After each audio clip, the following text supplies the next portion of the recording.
नमस्कार. आज आपण एका जरा वेगळ्या विषयावर बोलणार आहोत.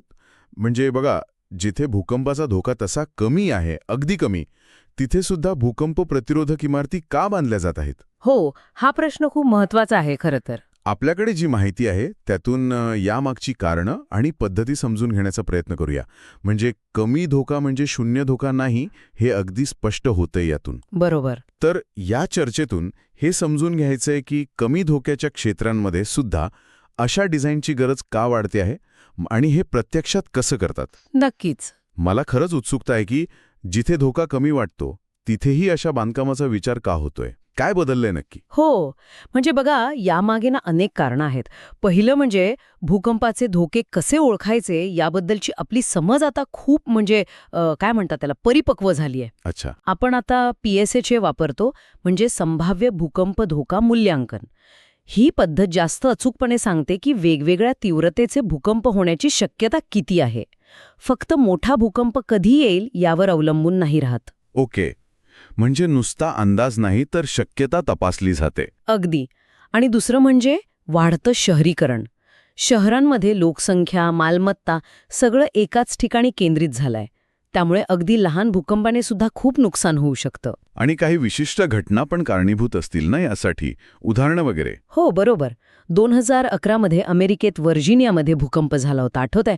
5.8 रिश्टर स्केलचा. हो, तो भाग तर कमी धोकादायक मानला जायचा ना. अगदी. पण त्या भूकंपाने वॉशिंग्टन DC पर्यंत इमारतींना धक्का बसला होता. मग अशा घटनांमधून आपण शिकतो की कमी धोका म्हणजे धोका नाहीच असं गृहीत धरणं बरोबर नाही. खरंय. शिवाय आता जगभरात सुरक्षितेची काही मानकं ठरवली जात आहेत. आणि भविष्यात काही अनपेक्षित घडलं तर आपली शहरं, आपली पायाभूत सुविधा तयार हवी. मुख्य उद्देश हाच असतो की लोकांची सुरक्षितता वाढवणं आणि मोठं आर्थिक नुकसान टाळणं. ठीक आहे. म्हणजे धोका कमी असला तरी दुर्लक्ष नाही करायचं, हे स्पष्ट झालं. पण मग हे प्रत्यक्षात कसं करतात? म्हणजे बांधकामात काय वेगळेपण असतं? हे समजून घेणे इंटरेस्टिंग आहे. जिथे मोठे भूकंप येतात तिथल्या डिझाईनच्या तुलनेत हे थोडं साधं असतं, पण त्यातले महत्त्वाचे घटक तसेच ठेवतात. मुख्य उद्देश असतो लाईफ सेफ्टी. लाईफ सेफ्टी म्हणजे इमारत कोसळू नये, लोक सुरक्षित बाहेर पडू शकतील. भले इमारतीला थोडं नुकसान झालं तरी चालेल. यासाठी काही ठराविक तंत्र वापरतात. पहिलं म्हणजे इमारतीत किमान आडव्या बलाचा प्रतिकार करण्याची क्षमता हवी. आडवं बल म्हणजे लॅटरल फोर्स. हो, बरोबर. भूकंपात जमीन आडवी हलते ना, त्यामुळे इमारतीवर जो आडवा जोर येतो तो सहन करण्याची ताकद हवी. आणि तुम्ही मगाशी लवचिकतेबद्दल काहीतरी म्हणाला होतात, डक्टिलिटी. हो, डक्टिलिटी खूप महत्वाची संकल्पना आहे ही. याचा अर्थ काय की स्ट्रक्चर न तुटता वाकण्याची क्षमता किंवा ऊर्जा शोषून घेण्याची क्षमता. अच्छा, म्हणजे लगेच मोडणार नाही असं काहीतरी. अगदी.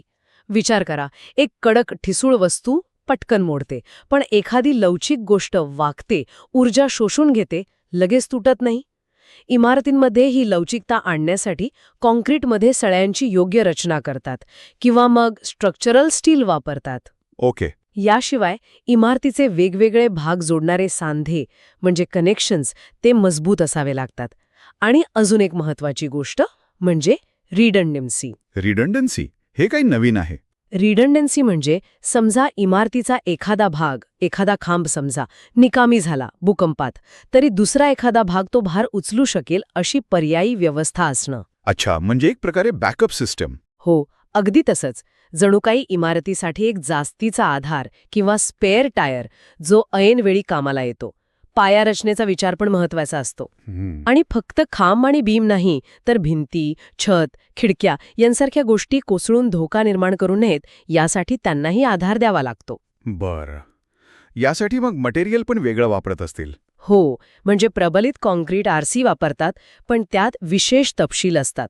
स्ट्रक्चरल स्टील, मजबूत केलेली दगड किंवा विटांची बांधकामे आणि काही ठिकाणी योग्य जोडण्यांसह लाकूड सुद्धा वापरलं जातं. हे सगळं ऐकायला तर खूपच प्रभावी वाटतंय, पण मग खर्च हाच मुख्य मुद्दा असतो ना नेहमी. खर्च वाढतो असेल? हो, बरोबर. सुरुवातीचा खर्च थोडा वाढतो, हे खरं आहे.